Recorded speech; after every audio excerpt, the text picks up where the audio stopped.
What's up, everybody? My name is T-Grizz, and welcome to T-Pod, the TGrizOfficial podcast. And today I have with me 90Beats. What's up, everybody? So we are going to talk about two things. First Look, it's a gaming event in Holland, and we're going to talk about free-to-play games. But first, let's get into the First Look. First Look is a gaming event hosted by Game Kings, I believe, and it's just a game event in Holland where big companies like Activision and Bethesda, those big names, they stop by, they show their products, and you can play their games and stuff. It's kind of like E3 and Gamescom and all that stuff, but in Holland for our enjoyment. So the first 500 people that get in line to play Call of Duty Ghost, I believe, they get a free copy of Call of Duty Ghost. The Prestige edition, right? Or something like some special edition of that game. That could be correct. I'm not sure of that. It could be. Something like that. Yeah. I think it was not the standard edition, but like the real expensive version of that. Well, there are two versions. Well, there are three versions. You have just the $60 version. Then you have your $80, I believe, or maybe $100, and that is including a bracelet kind of thing that they use in the army or something. And you get the season pass, so you get 4 pieces of DLC or 4 packages of DLC. And then I'm not sure. It wasn't like the cheap version. It probably is the 80 or 100 bucks version of that, and also the collector's edition is with that kind of GoPro kind of like. Maybe I'll have the website right in front of me, and it is the Prestige edition. Yeah, that includes the bracelet and the season pass. Oh my god, a bracelet! Oh my god! Yeah, it's kind of cool. It has the Ghost logo on it, but I'm not gonna get that. Alright. But yeah. Do you think it's like a way for Activision to at least get some more sales because they are afraid of Battlefield or something? It is a way of boosting their sales, and it's also a way of getting people. PR. Yeah, more people will come to that line in the hope that they are part of the first 500, and also those people that have the game, they are probably going to tell their friends if it's a good game or not. So it's kind of a risky move on one part, but it's also a smart move because they can spread a good word about Call of Duty Ghost and a good word about Activision because they gave them some free stuff. So it could be a good thing, and I don't know if they are directly doing this to, well, not piss off Battlefield, but more just draw the attention away from Battlefield. Isn't it then it's more of a sign that they are afraid of something? Yeah, but Battlefield has some advantages over Call of Duty, and for instance, that is that they come out like a month earlier or 2 to 3 weeks, so that's a big advantage. Also, I think the Call of Duty community players, they have grown. Well, not grown immature, but they are more immature, I feel like, because a 12-year-old can pick up Call of Duty at any time. So I think the audience for Call of Duty is kind of ruined by those 12-year-old. I'm not saying that every 12-year-old is fucking up that game, but a big part of that is that those kids just don't play the game the right way, not with a moral. I think it's more like the Battlefield players are more like, we respect the rules. Exactly. There are unwritten rules, and the people in Call of Duty exploit unwritten rules. Yeah, exactly. If they find an overpowered gun, they will abuse it. Yeah, which ruins the whole game. Yeah, and with Battlefield, it's just you can say they are both first-person shooters and stuff, but if you compare the two, they are two different games. I think the way the game plays. It has some similar things, but it's also very different, I think. Well, I despite all the differences, I still believe there is some kind of panic reaction to this. That they want to show, oh god, I feel Battlefield, so we should do something really extravagant that will draw, as you said, all the attention away. Do you think that a lot of those, let's say, 18 to 25-year-olds, do you think they will go to Battlefield instead of sticking with COD because of those immature children? I think maybe Activision knows it themselves, and that's why they are handing it out. Because the audience that will get the game is a little bit older. Because if you're 14, you won't get the game at the stand. So you probably it's downgraded to 16. The PEGI something. Yeah, I think the rule is that if a game has 18 plus on it, you can buy it if you're 16 years old. Yeah, but for America and stuff, they downgraded it to 16. What I heard. Yeah. So I think what they want to do is maybe attract older people, so they can put on social media, OMG, I got the new Call of Duty version, Ghost, woohoo. Yeah. And attract new, older people, because they will get introduced instead of, I'm too old for Call of Duty, so. Yeah, do you remember that night when, or that, I don't know if it's day or night, but when we were playing Black Ops 2 and this little Turkish kid, he was like 11 or 12 years old, and he told me that I was too old for Call of Duty Black Ops. Yeah, and you were 17 at the time. Yeah. There was 18 on the packaging, so I found it quite funny, and I still find it quite funny. Yeah, how am I too old for a game that I'm not even allowed to play? Yeah, exactly. Well, I was kind of allowed to play it, but in the Netherlands you are allowed to play that. Yeah, but it was funny.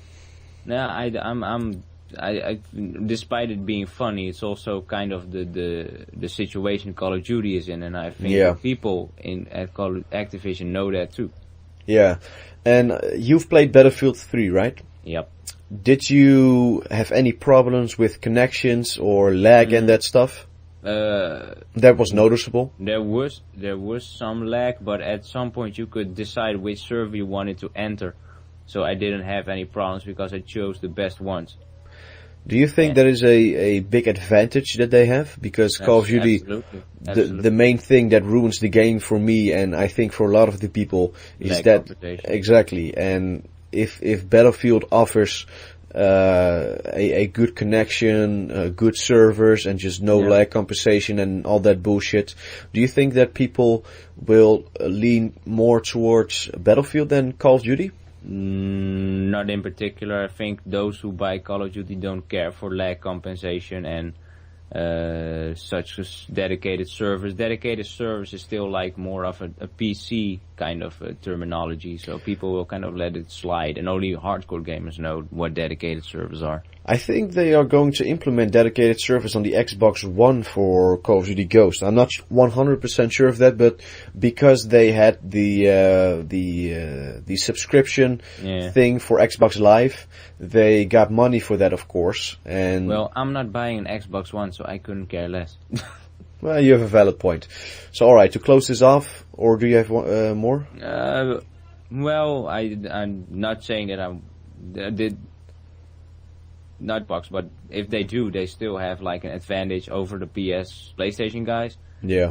But I'm still hesitant if I would buy Ghost in any way. Yeah, that was my last question that I wanted to close off with. Are you going to get it? Probably not.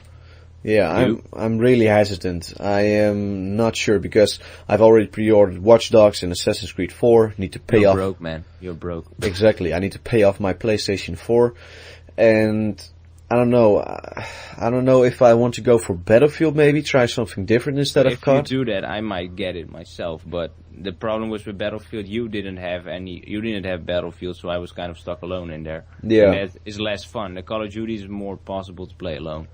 Yeah, and I don't know. It's looking better for Battlefield right now than it is for Call of Duty. I don't know. They say that it's really innovating stuff, but it's still Call of Duty. And Battlefield for me is still something new because I've played Battlefield 3 a little bit, but Battlefield 4 is going to be not that different from Battlefield 3, but because I haven't played Battlefield 3 that much, it would be something new for me.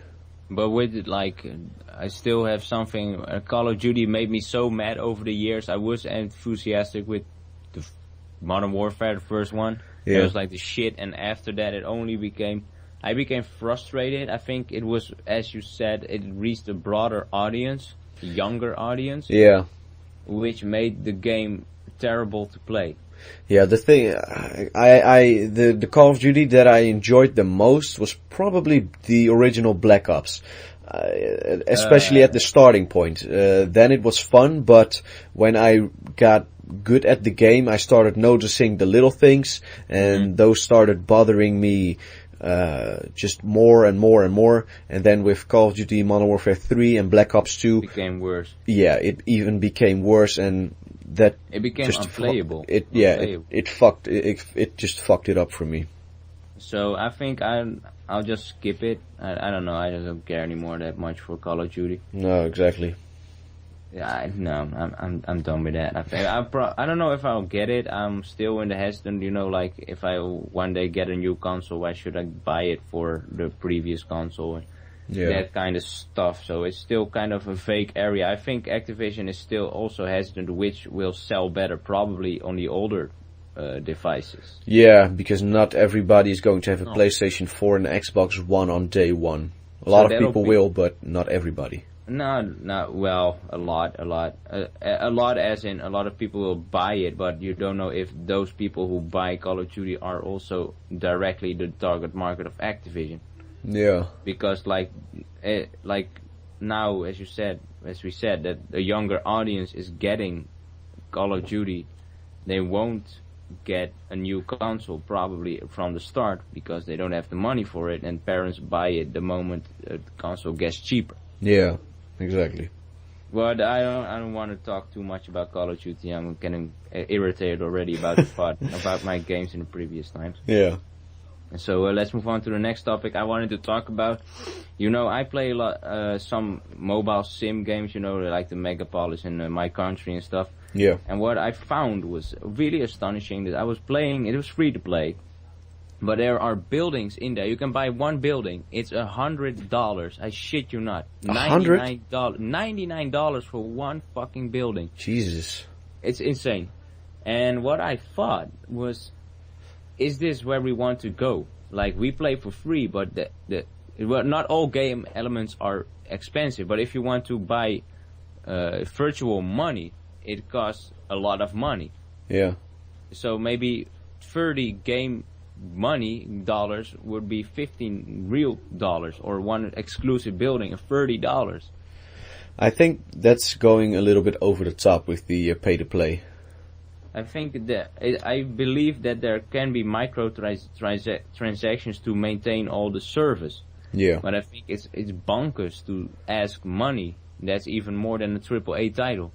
Yeah, the thing that I think they should do is that all purchases that you make in that game should not be more than maybe 50 cents, and even 50 cents. And even then, I think that instead of you playing the game for 10 hours and then getting something, instead of you buying it for 50 cents, I think that should not be those 10 hours. I think it all should be available, but not for that. You don't need to play that game for so long to get just this one thing. Yeah, it's insane. It should be more available. You have to play months and months to get like you have to level up to get a buck. Yeah. And sometimes leveling takes so much time. It's really insane that you think, what the hell am I doing? But it's still fun in some way. Yeah. But I still often wonder how much money do they make off this? Probably a lot, because they wouldn't be doing it. Do they have advertisements on those games? Advertisement for their own products. So as I said, there's a new building, it's only $100. That's the advertisement they are going for. So it's not like you get a pop-up for Candy Crush or something? No, or some kind of Russian pornography, no. Alright. It's only it's only for their own products, or not a game of their company. So they don't really make any money off advertisements? Well, perhaps they make money because people are... of course they're buying them. So I think on the spur of the moment, people... I did it once. I bought a building in this, not with real money, because I had some reserves, because I leveled up. And I bought one thing that would actually cost me real money. I think this is... just picture this in your head.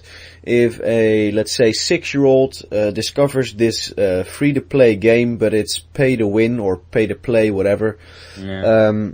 and it's let's say that it is on his parents' iPad, and they inserted or they gave the iPad or the iTunes store their credit card number. Yeah. And let's say that they didn't put a password on it.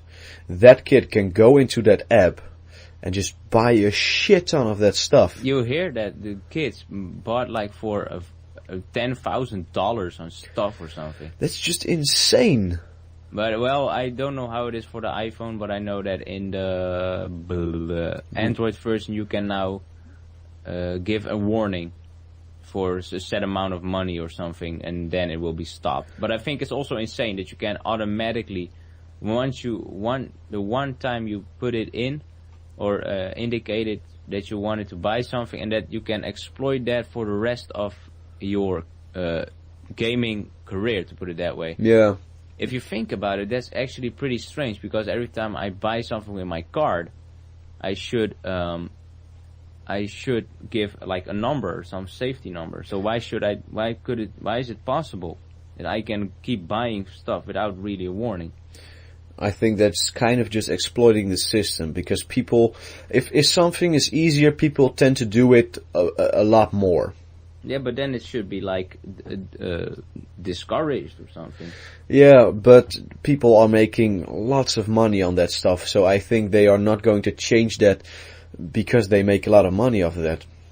Well, I think the companies make a lot of money, but at some point it's just pure exploitation, and I think that the publisher of that app has some kind of responsibility. Yeah, at least some notification. Oh, as I said, you can put up a limit or something, something like that. Nothing big fancy, but it goes too easy, and I think at some point it feels like those game developers are only in it for the money and not because for the pure pleasure of for the community. Games. Yeah, that you want to, like indie gaming, so oh look, I have this beautiful game we created, donate whatever you want. Yeah. And this is alright. We can make a shitload of money by making a simple game, and with transactions that are out of the roof, but people still buy it.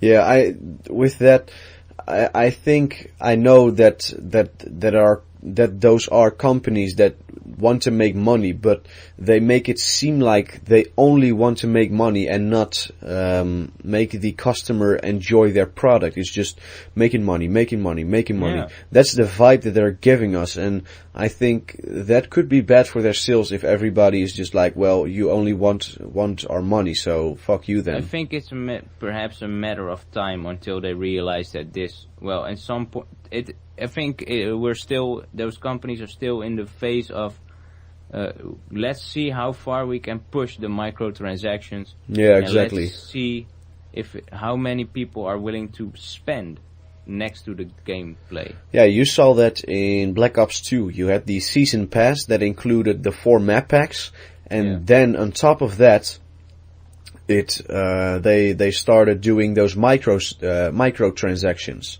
Yeah. And a lot of people were pissed off about that, but also a lot of people, were thinking, well, why not buy that new camo? It kind of looks cool. I saw the camos a lot, and I thought, why would you spend money on that? Yeah, but exactly. That's me. Yeah, I didn't spend money on that. I think it was a waste. I know from my personal experience that I will be bored with a game after probably a month or two. Yeah. So why should I buy something that I will never look up to again? Exactly. That's why I'm not buying any season passes for Call of Duty, because I know that let's say I play down inside. let's say that I play a month after the game is released, then I'm bored with the game. Then after a little while, one map pack drops. Then I play for a week again, and that happens 4 times, and that's not worth the other $50 or $60 for me. No, of course not. But I think they're still in the testing phase of what can we achieve with this microtransaction. Yeah, exactly. I believe it's expensive to maintain a game. I believe that, but there's some limit in which you can exploit the consumer. Yeah, at some point the consumer has to say stop and just not buy it. Yeah, but you know, I worked in marketing. You know, shit goes down. Yeah, exactly. You know, the people you can easily manipulate somebody into buying things. That is very true. Nothing negative to the consumer, but you know you lie to yourself if you say advertisement doesn't work. Yeah. But it's another topic. Yeah, exactly. So you want to close it off today? Yeah. So, guys, we want to thank you guys for watching. Please leave a like and a favorite if you did enjoy, and hit that subscribe button to stay up to date with future content. And other than that, we want to thank you guys for watching, and have a great day. Goodbye. Bye.